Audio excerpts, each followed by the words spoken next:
that song. Hey everybody, Film Brown here at the Movies with Film. I'm going to talk to you about a movie that's a real favorite of mine, and I know it's a favorite of yours as well. It better be. It is one of our Jerry Warren's best. It's his, Jerry Warren, we like him, we worship him, we wish him all the best. He had these two kinds of films that Jerry Warren would make. One is he'd go down and buy a cheap product from south of the border and re-edit that baby and make like a Creature of the Walking Dead, Still love that. And we're still working on trying to break that longest on-screen massage thing. Stay tuned. We've got some plans on doing that. And it's just, it takes a lot of energy to think of how to do that. Okay, because he was a master at that. They did that, I think, the first take. But anyway, he made that kind of stuff, okay? And then he made some stuff on his own, right? Stuff like teenage zombies, stuff. We got one of his best. Man Beast, and I can't help it. Whenever I say that, man beast, where do you roam? Okay, see, now that's the film we're watching tonight, 1956. This is a Jerry Warren original. The guy who wrote the screenplay for this was B. Arthur Cassidy. I kind of fooled you there, didn't I? But it's B. It is B. Hey, it says it right there. B. Cassidy. B. Arthur Cassidy. Okay, and then there's Maude, I guess. And well, what is Man Beast all about? Well, I'm not going to go into it in too much depth, but Yeti. Abominable Snowman. We got that Snow Creature movie that we show once in a while too, and that deals with that. And there was that Hammer, Abominable Snowman movie, the big living in the Himalayas and hanging out there on the mountains and stuff like that. Well, this deals with that. We got this Connie Hayward who discovers that her brother is gone. Well, he discovers somebody's gone, but he discovered that. Where did he go? Well, he was up in the Himalaya mountains. She goes up there, and there's, great shenanigans with the Yeti. And so one of the great guys who's in the credits, and you think, well, this guy probably played one of the Yetis, is Rock Madison. Rock Madison. Now, Rock Madison, he gets some pretty good billing, but he's not in the movie. Matter of fact, he doesn't exist. This is one of the brainchilds of Jerry Warren. This is why I love him so much. Jerry Warren thought, I need kind of a cool guy's name in the credits. And I bet Rock Hudson, was a big guy at that time, right? So the Rock Madison. I'm going to put Rock Madison in there. Nobody will notice. And of course, it's what makes him famous is to have that Rock Madison in there. So he didn't play nobody. Well, the guy who played, it's interesting here, I was doing some research on this, and the person who plays the Yeti is actually Jerry Warren's wife. Yeah, Brianne Murphy. Brianne Murphy, who plays the Yeti, according to all the things that I can see. And help me, folks. Help me if I'm wrong. And if I'm right, help me anyway. Okay.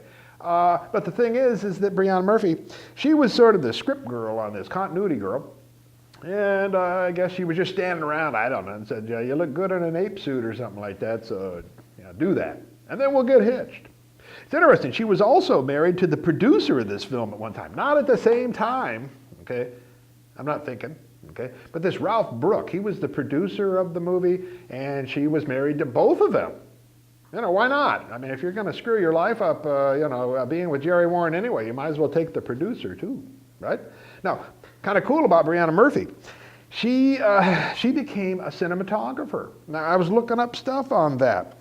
She got a lot of awards, nominated for awards for daytime television, working on stuff like, what is that, Highway to Heaven. Remember that Highway to Heaven show? I think it was Michael Landon, right? He always came down with some guy and was like, we're going to help them guys to get a highway to heaven back. And she did the cinematography on those things. What do you call it, cinematography for a TV show? Maybe. Okay, but they call it cinematography for a series, and she did a lot of that. And she worked on a show that was on for a brief time. Remember that movie, Breaking Away? Well, they made a TV show version of it too, and she worked on that. And she was actually, in 1980, she was the first female director of photography on a major studio picture. And that film was Fatso, okay, 1982. Remember that? Dom DeLuise, I think, was working with that. And so that's kind of a cool connection in here. Likewise, I was just looking here too, kind of cool. She worked as a trick writer in a rodeo starting off, and then she goes, I think now I'll become a continuity girl, and then I'll work up to become a camera person. 1954, she crashed. I don't know what, but somehow she got out into the Ringling Brothers and Barnum Bailey Circus act, and she came out and performed as a clown for the entire evening. Wow. Wouldn't you like to have been there that night when Brianne Murphy does that? Okay. Well, you'll see her on the screen when she essays the role of Man-Beast. And there's some really weird stuff that they want to do with these Yetis. They got this strange plan. That's the unique thing about this thing. So I don't want to go into that too much because that's the cool thing. Okay? You'll like that, I think. And Jerry Warren, you can't go wrong. Okay, his is him making his own product, right? Working with B. Arthur. Okay, B. Arthur Cassidy. Yes, I don't want to interrupt. Kind of disappoint you. Okay, or maybe you're happy that B. Arthur's not in this or had any part in working on this, but part of it did. Okay, well, I missed a great holiday a while back, and you know how it goes. You hear National Steering Wheel Day. It's like you got to have your steering wheel and play with it all day, right? And talk to people like, what was your favorite steering wheel that you had, right? Oh, I remember a steering wheel upside down. Okay, I had a steering wheel that I could touch like that and turn real quick like that. That was my favorite steering wheel. Or I had a real little steering wheel. Well, but anyway, it wasn't National Steering Wheel Day that I missed. Where'd it go? National Kazoo Day. I don't know how I could have missed that. That is one of the great holidays of all time. So I think, okay, now that I think about it, the idea of a National Steering Wheel Day kind of makes me interested in starting that. How do you get that started anyway? Where do you ride off to get a holiday? They got them for everything. It's like National Clippy thing on a pen day. Okay, oh, I like that. I was playing with it all day and I broke it.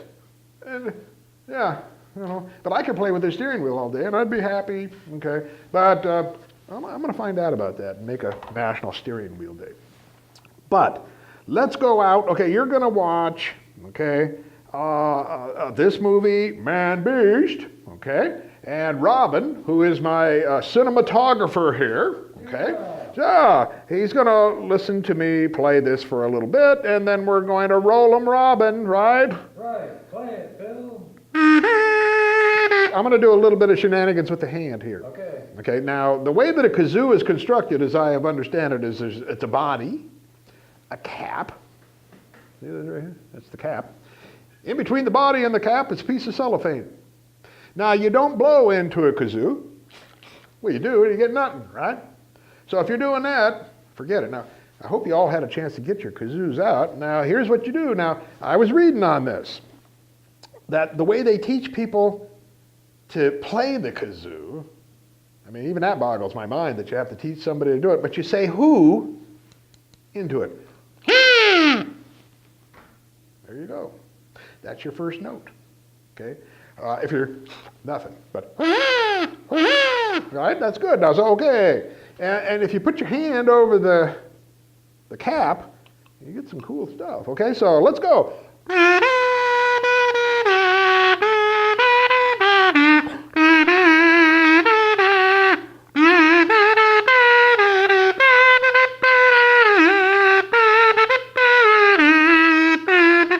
So when you go down doot, doot, like that, it makes.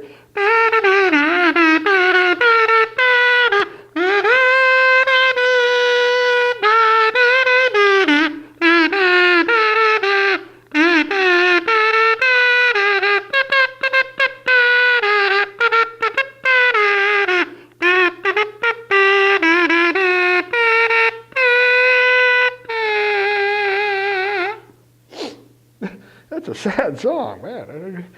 That really brings a tear to my eye. You want man beasts to stay away. Let's roll 'em, Robin.